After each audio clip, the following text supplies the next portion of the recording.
القرآن والفرقان إليه بنیادی قواعد تجوید اور تلاوت قرآن کریم میں اپلائی کرنے کا طریقہ۔ محترم پروفیسر ڈاکٹر محمد الیاس فیصل سے آسان انداز میں سیکھیں۔ بسم اللہ الرحمن الرحیم۔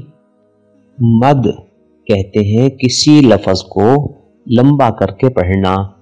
مد کا دوسرا قانون، اگر کسی حرف پر کھڑی زبر ہو، الٹا پیش ہو یا کھڑی زیر ہو تو اس کو دو حرکتوں کے برابر لمبا کر کے پڑھا جائے گا۔ ذالکا، ذال پر کھڑی زبر ہے، اس کو دو حرکتوں کے برابر لمبا کر کے پڑھیں گے۔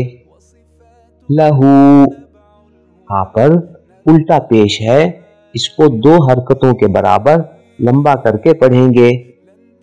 بیہی، ہا کے نیچے کھڑی زیر ہے، اس کو دو حرکتوں کے برابر لمبا کر کے پڑھیں گے۔ اس کو اس سے کم پڑھنا یا اس سے زیادہ پڑھنا غلطی شمار ہوگا۔ خلاصہ یہ ہوا کہ کھڑی زبر، الٹا پیش اور کھڑی زیر کو دو حرکتوں کے برابر لمبا کر کے پڑھیں گے۔ نظروا للطيبة ونور طه يسطعون